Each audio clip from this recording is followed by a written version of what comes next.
Kolkata doctor case, जिसका main culprit Sanjay Roy अब arrest हो चुका है एंड लोग उसकी सजा की डिमांड कर रहे हैं। बट आपको नहीं लगता कि ये केस काफी इजीली सॉल्व हो गया है, या फिर इसके पीछे कुछ ऐसी डार्क रियलिटी है जिसे छुपाया जा रहा है? क्योंकि इस वीडियो में मैं आप लोगों के सामने कुछ पॉइंट्स एंड इन्फॉर्मेशन रखने वाला हूँ, जिन्हें सुनने के बाद आप लोगों का दिमाग भी घूमने वाला है कि ये केस जितना इजी दिख रहा है ये उससे कई गुना ज्यादा कॉम्प्लिकेटेड है। गाइज, ये वीडियो कोलकाता डॉक्टर केस का पार्ट 2 होने वाला है, क्योंकि पिछली वीडियो में हमने 8 अगस्त 2024 से 9 अगस्त 2024 की रात के बीच हुई पूरी टाइमलाइन को डिस्कस किया था कि आखिर उस दिन आरजीकर मेडिकल कॉलेज में जूनियर डॉक्टर श्रुति के साथ ऐसा क्या हुआ था। तो अगर आपको ये पूरी स्टोरी ब्रीफली जाननी है देन आप पहले इसका पार्ट 1 चेकआउट कर सकते हो। बाकी बिना टाइम वेस्ट करते हुए हम इस पार्ट को कंटिन्यू करते हैं।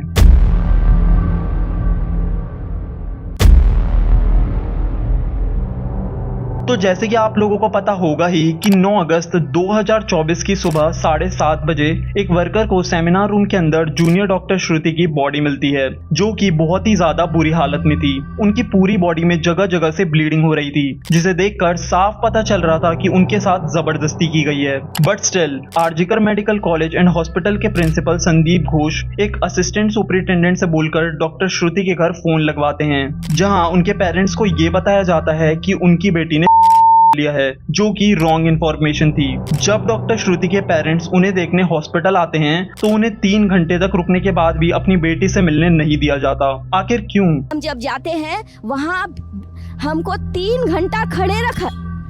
एक पेरेंट्स जिनकी बच्ची 31 इयर्स ओल्ड की ऐसी खत्म हो जाती है, उनको 3 घंटा खड़ा रखा और ये हाथ जोड़ती रही। माँ बाप हाथ जोड़ते रहे, हमें एक बार दिखाओ, हमारी बच्ची का मुंह एक बार दिखाओ।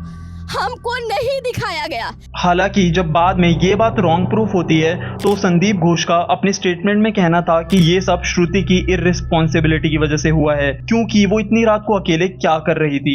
एक डॉक्टर जो कि 2-3 दिन से लगातार अपनी ड्यूटी कर रही है, क्या वो अब रेस्ट भी नहीं ले सकती?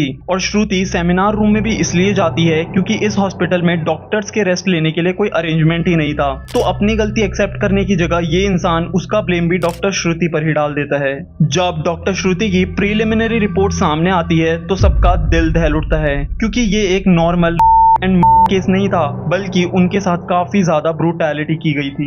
इन रिपोर्ट से पता चलता है कि उनकी आंखों से, मुंह से और प्राइवेट पार्ट से ब्लीडिंग हो रही थी, क्योंकि जब वो अपने आप को बचाने की कोशिश कर रही होती है तो उनके चश्मे के टुकड़े टूटकर उनकी आंखों में चले जाते हैं, जिससे ये भी जाहिर होता है कि उनके फेस को भी हिट किया गया था। उनकी गर्दन, नाखून, लेफ्ट लेग, बेली, लिप्स, एंकल और राइट हैंड की रिंग फिंगर पर भी काफी गहरी चोटें थी। इस रिपोर्ट से ये तो साबित हो चुका था कि ये कोई केस नहीं बल्कि एक ब्रूटल मर्डर एंड केस था।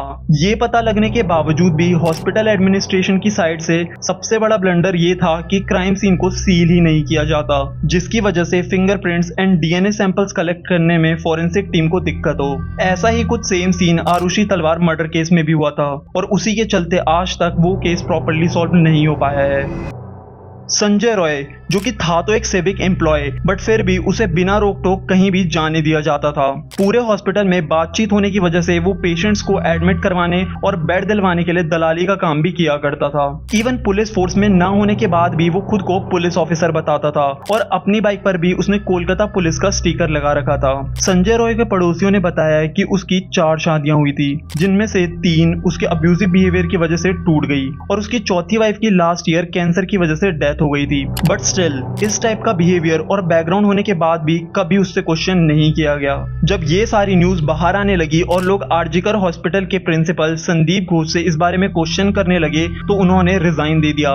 बट ये सिर्फ एक दिन का ड्रामा था, क्योंकि कुछ दिन बाद ही संदीप घोष को नेशनल मेडिकल कॉलेज का प्रिंसिपल बना दिया गया। संदीप घोष जो कि काफी ज्यादा करप्टेड इंसान भी है, और ऐसा मेरा नहीं बल्कि आरजीकर मेडिकल कॉलेज के x deputy superintendent Akhtar Ali का कहना था। मैंने अपनी पूरे कैरियर में इतना गंदा इंसान नहीं देखा। मतलब आरजीकर में जो भी काम होता था पोस्टिंग हो, ट्रांसफर हो, हाउस टाउनशिप हो, सब जगह वो पैसा खाते थे। कुछ इस केस से रिलेटेड ये न्यूज भी सामने आई है कि अकेला संजय रॉय इसमें शामिल नहीं, बल्कि उसके साथ कुछ और लोग भी मिले हैं जो कि highly political and influential background से बिलोंग करते हैं, जिस वजह से इस केस को दबाने की और सबूत मिटाने की कोशिश करी जा रही है। जिसमें सबसे पहला पॉइंट ये निकल कर आता है कि जब संजय रॉय को अरेस्ट किया जा रहा था तो उसके चेहरे पर कोई शिकन ही नहीं थी, जैसे कि उसे इस बात से कोई फर्क ही नहीं पड़ रहा हो। देखने वाली बात ये भी थी कि डॉक्टर श्रुति की बॉडी पर इतने ज्यादा गहरे घाव थे, जिसका मतलब वो अपने आप को बचाने के लिए काफी लड़ी थी, बट संजय रॉय की बॉडी पर कई घाव के निशान थे ही नहीं। सेकंड पॉइंट ये कि मैंने आप लोगों को बताया था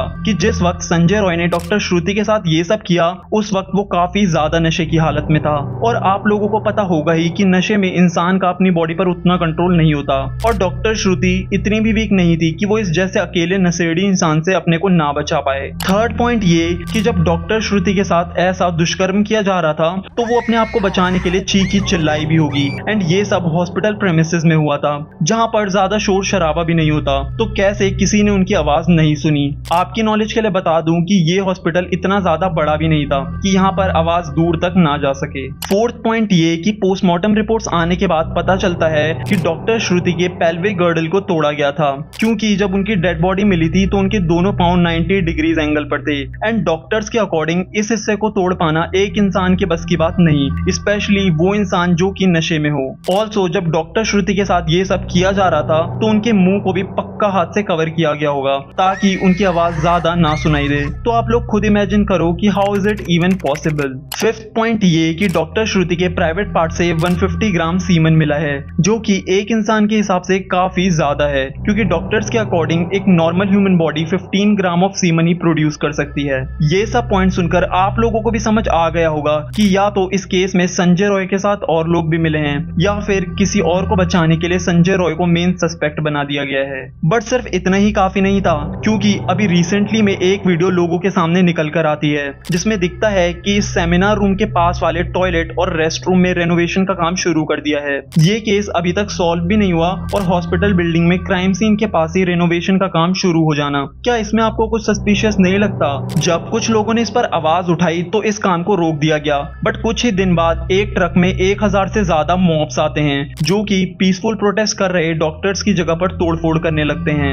ये लोग जबरदस्ती हॉस्पिटल प्रेमिसेस में घुसते हैं और वहां पर हर जगह तोड़फोड़ करते हैं, यहां तक कि ये मॉब्स सारे सीसीटीवी कैमरास को भी डिस्ट्रॉय कर देते हैं, जो कि साफ साफ पॉइंट आउट करता है कि ये एक प्लान्ड अटैक था, और इतने बड़े अमाउंट में ऐसा कुछ वही इंसान करवा सकता है जो कि पॉलिटिकल बैकग्राउंड से हो या फिर उसका इन्फ्लुएंशियल बैकग्राउंड हो। इस केस से रिलेटेड कुछ और थ्योरीज भी निकल कर आती हैं, जो कितनी सच है वो तो मुझे नहीं पता, बट आई थिंक मुझे अपनी ऑडियंस को इस बारे में अवेयर करना चाहिए। अभी रिसेंटली में ही कुछ व्हाट्सएप मैसेजेस भी सामने निकल कर आए हैं जिनमें पता चलता है कि इस हॉस्पिटल में सेक्स एंड ड्रग रैकेट भी चल रहा था, जिसमें 2 हाउस स्टाफ्स और एक इंटर्न शामिल हैं, और प्रिंसिपल संदीप घोष को इस बारे में सब पता था। जब डॉक्टर श्रुति को इस बारे में पता चला तो उन्होंने इसके अगेंस्ट आवाज उठाई, जिस वजह से उन्हें काफी टाइम से धमकाया जा रहा था, बट जब वो तब भी अपनी जगह डटी रही तो उनके साथ ये प्लान टॉर्चर की प्लानिंग करी गई। और ऐसा क्राइम इस हॉस्पिटल में पहली बार नहीं हुआ था, बल्कि इसकी और भी ज्यादा डार्क हिस्ट्री है, क्योंकि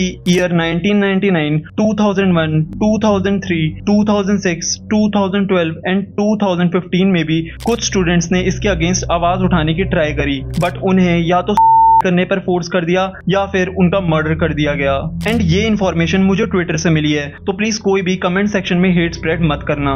ऑल्सो मुझे इस केस से रिलेटेड एक और डिस्टर्बिंग एंड सैड न्यूज मिली है कि कल परसों में ही एक और स्टूडेंट जो कि बुर्दवान यूनिवर्सिटी वेस्ट बंगाल में पढ़ती थी और इन कोलकाता डॉक्टर की मार्च में भी पार्टिसिपेट कर रही थी, वो जब इस मार्च के बाद अपने घर जा रही होती है तो उनका भी ब्रूटली एंड मर्डर कर दिया जाता है। एंड ये जो गूंस थे वो स्टूडेंट का मुंह पत्थर से इतनी बुरी तरीके से क्रश करते हैं कि कोई उसे पहचान ही ना पाए। इस न्यूज को पढ़ने के बाद I can't even believe that what is happening to this people, and I request you all कि आप में से जो कोई भी इस मार्च में पार्टिसिपेट कर रहा है, प्लीज स्टे अवेयर गाइज। तो यही थे कुछ इंपॉर्टेंट पॉइंट्स जो कि मुझे आप लोगों के साथ शेयर करने थे और आप लोगों को इस बारे में अवेयर करना था। बाकी अगर मुझे इस केस से रिलेटेड कुछ और भी इंपॉर्टेंट न्यूज मिलती हैं तो वो मैं इस वीडियो के कमेंट सेक्शन में पिन कर दूंगा। एंड आई होप कि इस केस को एज एन एग्जाम्पल सेट किया जाए ताकि इन फ्यूचर कोई भी इंसान ऐसा कदम उठाने से पहले 100 बार सोचे। बाकी आपका इस बारे में क्या कहना है मुझे कमेंट सेक्शन में जरूर बताना। तब तक के लिए goodbye and take care.